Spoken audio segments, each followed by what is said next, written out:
Hey guys, இந்த வீடியோல ஒரு sleeves with turn up cuff எப்படி drafting and tailoring பண்றத பத்தி பார்க்க போறோம். Turn up cuff drafting பண்றதுக்கு முன்னாடி நம்ம ஒரு normal sleeves-ஐ draft பண்ணிக்கணும். And இப்போ நம்ம என்ன பண்ண போறோம்னா extension பண்ண போறோம். எனக்கு 1 inches cuff-ஓட width வேணும். ஸோ எப்பயுமே நம்ம cuff-க்கு என்ன width வேணுமோ அதை முதல்ல டிசைட் பண்ணிக்கணும். ஸோ 1 inch வேணும் அப்படிங்கிறதுனால நான் 3 times அதாவது 1 inch and 1 inch வரைஞ்சிட்டு half an inch seam allowance கொடுத்து வரைஞ்சிருக்கேன். ஸோ இது depends on the cuff width. So நமக்கு 1.5 வேணும்னா நீங்கள் 1.5, 1.5, 1.5 ப்ளஸ் ஒரு half an inch seam allowance add பண்ணணும். So no matter the width of the cuff நீங்கள் 3 times அதை ஆட் பண்ணணும். ஸோ இப்போ சைடில் பார்த்தீங்கன்னா நான் இந்த மாதிரி zigzag lines வரைய போகிறேன். அது எதுக்குன்னு நமக்கு டெய்லரிங் பண்ணும்போது உங்களுக்கு புரியும். ஸோ இங்கே இந்த zigzag lines ஃபோல்ட் பண்ணி ஸ்டிச் பண்ணுறதுக்கு நமக்கு ரொம்ப ரொம்ப ஈஸியாக இருக்கும். எந்த இடத்துல நம்ம அளவு விட்டுருக்கோன்றதும் கரெக்டாக தெரியும். நெக்ஸ்ட் ஸ்டெப் நம்ம சீம் அலவன்ஸ் விட்டுட்டு நம்ம கட் பண்ண போகிறோம். ஸோ எப்பயுமே ஆர்ம் ஹோல் சைடில் half an inch seam allowance and இங்கே டர்ன் அப் கஃபில் 1 inch 1.25 inches whatever you want you can choose. So எப்பயுமே ஷார்ட் ஸ்லீவ்ஸில் இந்த மாதிரி திக்னஸ்ஸாக இருக்கும் போது அதாவது நம்ம ஃபோல்டட் கஃப்லாம் அந்த இடத்துல ஃபேப்ரிக் திக்னஸ் ஜாஸ்தி ஆகும். ஸோ அதனால் 1.25 inch கூட போதும், இல்லை 1 inch கூட சீம் அலவன்ஸ் போதும். ஸோ இங்கே சைட்ஸில் சீம் அலவன்ஸ் விடும்போது நான் என்ன பண்ணுவேன்னா அந்த ஜிக்ஸாக் லைன்ஸை ஃபாலோ பண்ணியே நான் சீம் அலவன்ஸ் கொடுத்துருவேன்.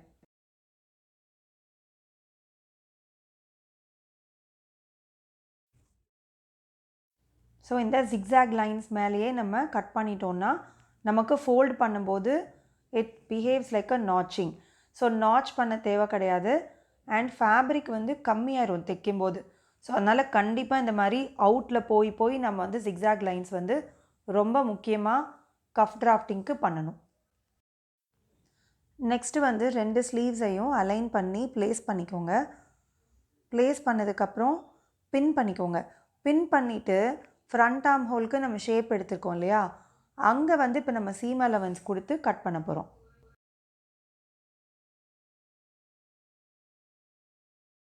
ஸோ ஸ்லீவோட சென்டர் தெரிகிறதுக்காக சென்டரை ஃபோல்ட் பண்ணி நம்ம சென்டரில் நாச் பண்ணுறோம். And front side from back side differentiate பண்ணணும் அப்படின்றதுக்காக ஃப்ரண்ட் சைட் ஆஃப் த ஸ்லீவ்லேயும் ஒரு குட்டி நாச் பண்ணிக்கிறோம். So we know that this is the front and the other side is the back. Next cutting பண்ணியிருக்க ஸ்லீவை எப்படி டெய்லரிங் பண்ணுறதுன்னு பார்க்க போகிறோம். ஸோ இப்போ ஃபஸ்ட்டு 1 inchல நம்ம மார்க் பண்ணோம் இல்லையா, அந்த லைன் மேலே நான் வச்சு நல்லா அயர்ன் பண்ணுறேன். ஸோ இப்போ ஃபஸ்ட்டு ஃபோல்டை நல்லா அயர்ன் பண்ணிட்டோம். இப்போ என்ன பண்ண போகிறோன்னா ஓப்பன் பண்ணிவிட்டு செகண்ட் லைன் வரைஞ்சோம் இல்லையா, செகண்ட் 1 inch மேலே மிச்சம் இருக்கிற ஃபேப்ரிக்கை வச்சு நல்லா க்ரீஸ் பண்ணிக்கோங்க ஃபஸ்ட்டு. ஸோ க்ரீஸ் பண்ணிவிட்டு நம்ம நல்லா அயர்ன் பண்ணிக்கணும். ஸோ ஃபஸ்ட்டு 1 inchல நம்ம லைன் ஃபோல்ட் பண்ணி அயர்ன் பண்ணியாச்சு. செகண்ட் செகண்ட் 1 inch லைன் மேலே மிச்சம் இருக்கிற ஃபேப்ரிக்கை ப்ளேஸ் பண்ணி நல்லா அயர்ன் பண்ணணும்.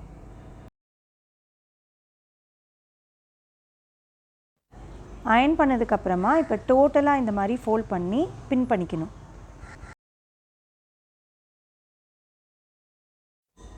நெக்ஸ்ட்டு இன்னொரு ஸ்லீவையும் இதே மாதிரி அயர்ன் பண்ணி பின் பண்ணிக்கணும். ஸோ ஃபஸ்ட்டு 1 inch ஃபோல்டில் இங்கே அயர்ன் பண்ணி ரெடியாக வச்சுருக்கேன். அடுத்தது அந்த செகண்ட் லைன் மேலே இப்போ ஃபோல்ட் பண்ணுறேன். செகண்ட் 1 inch லைன் மேலே ஃபோல்ட் பண்ணி அயர்ன் பண்ணிடணும். ஸோ இப்போ 2 ஸ்லீவையுமே நம்ம அயர்ன் பண்ணி பின் பண்ணியாச்சு.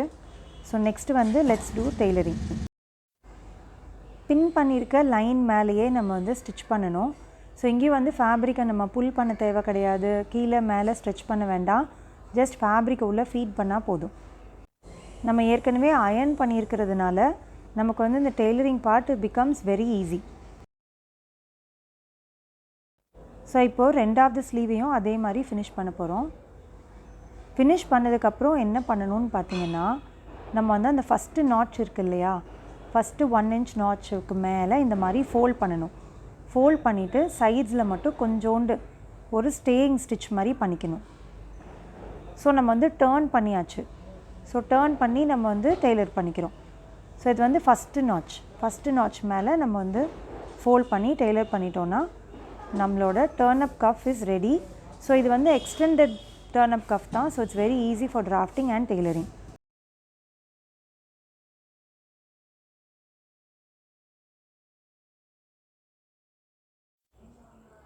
ஸோ இப்போ ஸ்டிச் பண்ணதுக்கப்புறம் இந்த மாதிரி இருக்கும்.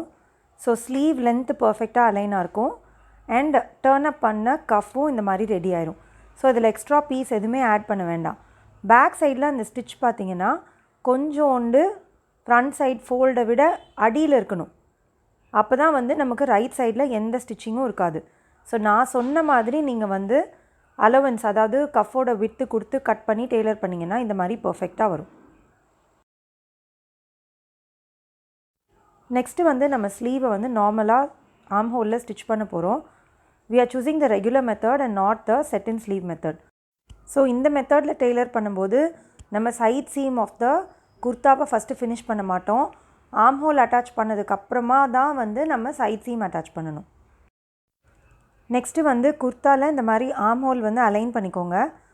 அலைன் பண்ணிவிட்டு சென்டர் ஆஃப் த ஷோல்டர்ஸை நம்ம நாச் பண்ணிக்கணும். ரெண்டு சைடுமே வந்து நம்ம இந்த மாதிரி அலைன் பண்ணி நாச் பண்ணதுக்கப்புறமா we can start pinning the sleeves.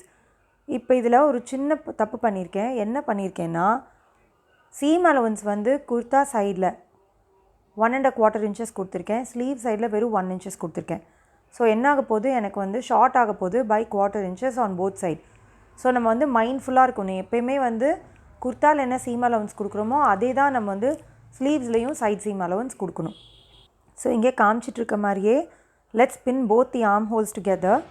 So பின்னோட டைரெக்ஷன் வந்து இந்த மாதிரி இருந்ததுன்னா நமக்கு டெய்லரிங் பண்ணும்போது ரொம்ப ஈஸியாக இருக்கும். அண்ட் அந்த ஷேப்பில் அழகாக பின் பண்ண முடியும். ஸோ இப்போ ரெண்டு ஸ்லீவ்மே நம்ம பின் பண்ணிக்கலாம் பிஃபோர் டெய்லரிங்.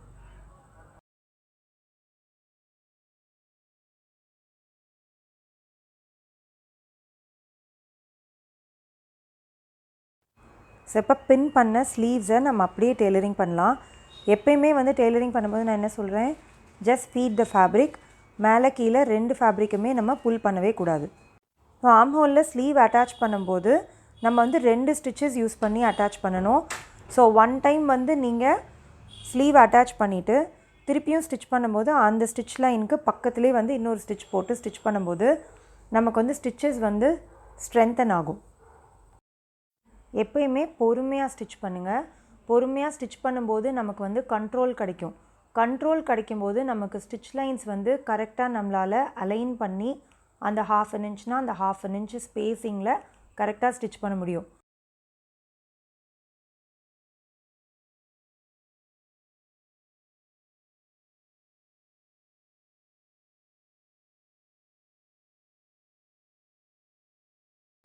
ஸோ இதே மெத்தட் யூஸ் பண்ணி you can stitch the other side of the sleeve also.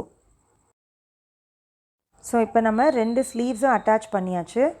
So இது வந்து நம்ம ஓவர்லாக்கிங்கும் பண்ணியாச்சு. அண்ட் இதை வந்து ரைட் சைடில் எப்படி இருக்குதுன்னு திருப்பி பார்க்கலாம். ஸோ இது வந்து ஒரு method of stitching the sleeves to the arm whole.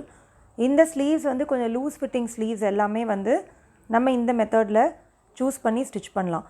Set and sleeves வந்து ஃபிட்டட் கார்மெண்ட்ஸ்க்கு நம்ம யூஸ் பண்ணி ஸ்டிச் பண்ணலாம். ஸோ நம்ம turn up cuff is ready. So this is how it look. Stitches வந்து வெளி சைட் தெரியாது, உள் சைட் மட்டும்தான் தெரியும். ஸோ இந்த ஷர்ட் ஸ்டைல் தைக்கிறதுக்கான என்டையர் வீடியோ பிளேலிஸ்ட்டில் இருக்குது. So you can refer those videos and make this same shirt style kurta. And happy sewing to all of you.